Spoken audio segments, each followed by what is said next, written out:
Here's a great buck. My buddy Adam and I first spotted this buck on opening day. We couldn't get him, and this video clip right here that you're viewing is on day number 2. We didn't get him on day 2 either, but as you'll see, we did get him on day 3.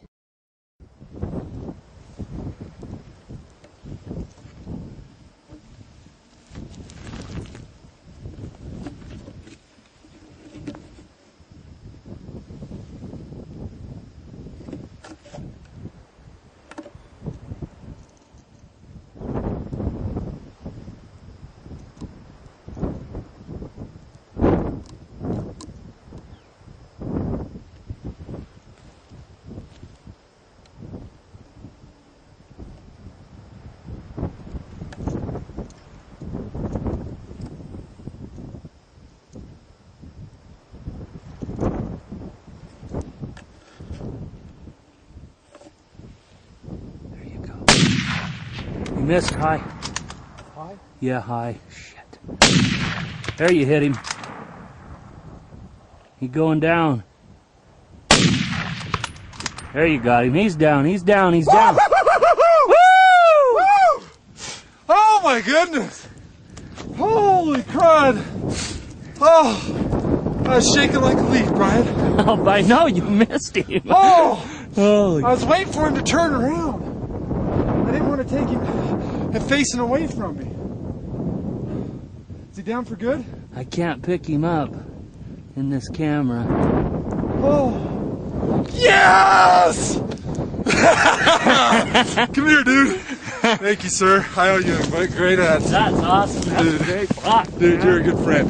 You know that? You're an ornery cuss sometimes. You may be scared of mice, but I'm going to give you some man love. Thank you, sir. God damn. Oh! What a pig! I missed the first shot? Yeah, you were high. Holy crud, how did I miss the first shot? How did I miss the first shot? I'm never going to hear the end of it now. Oh, no, you won't. I know. You're lucky that sucker just stood there, that's for sure. Hey, that's called good reactions, getting back on. When you miss the first one, I'm like, God, I hope you can hit him, you know?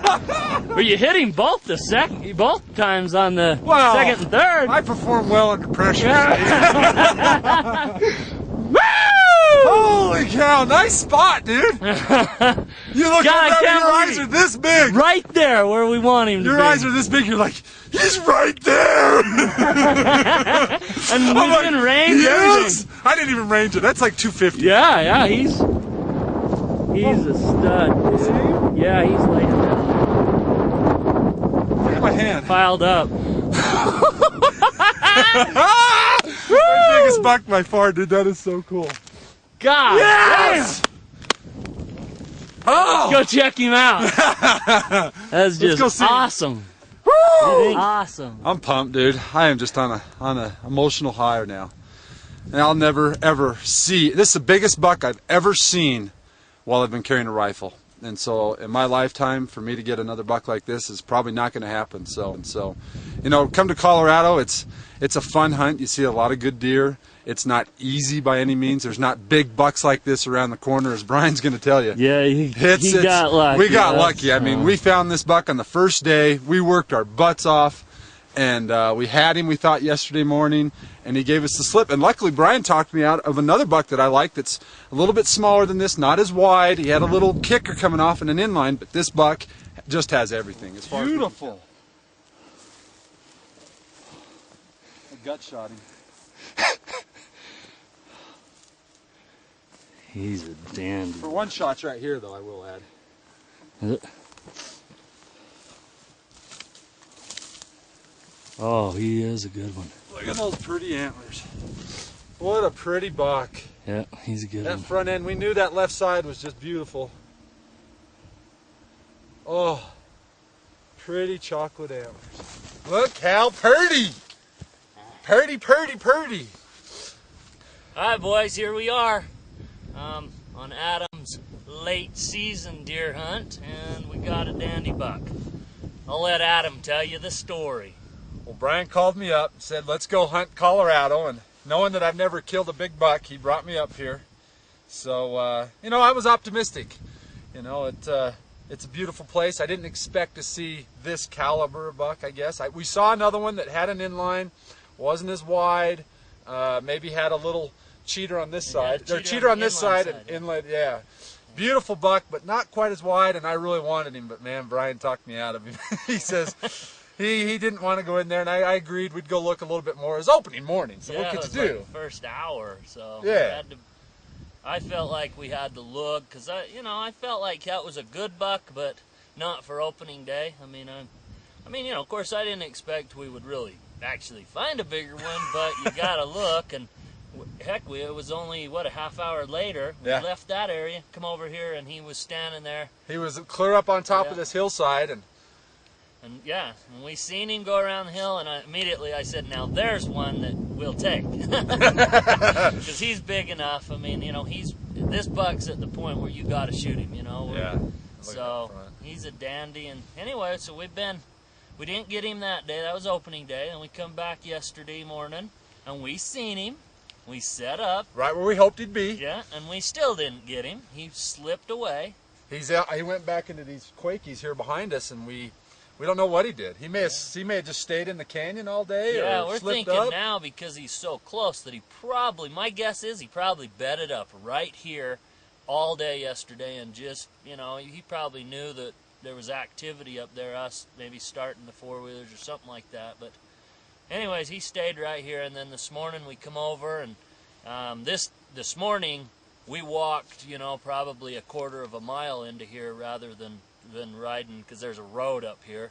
You know, these deer are on the winter range when you're hunting them, you know, and there's roads all over. But anyways, we walked in here and just set up, and it was perfect. He was, I mean, I spotted him down here, and I hurried and put the spot and scope on him. When I realized it him, I was like, yes, because he's within range. You know, we don't have to try and cover 300 yards out in this open country, because these deer are wild. Yeah, they are. They see you and they're gone. I mean, we had deer yesterday 200 yards below us, and I don't even think they saw us. They smelled us, and they bolted. What'd they go, like a half a mile, mile? Oh, at least they were still going the last I seen them. So that's what we were afraid about with this deer, is we thought, well, what if we bump his doe? You know, because obviously he's going to stick with his doe wherever she goes. But, you know, if she took off running out a long ways off, you know, because there's a lot of private ground in here, and once they, you know, get on that, then they're home free. Yeah.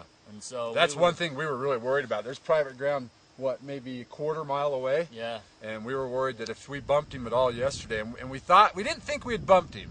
We knew that he had seen us, or at least was looking in our general direction, and heard the wheelers, obviously. So we were a little worried about him moving on the private, and we wouldn't get another crack at him. Yeah, I think he knew that it wasn't real smart to be out down here, but, you know, he's kind of doing his job. I mean, I'm not a huge fan of late season deer hunting, but, you know, if the opportunity's there, we can come hunt them. Yeah. So, give it a chance to hunt some of these bucks that maybe are staying on private land, you know, most of the summer.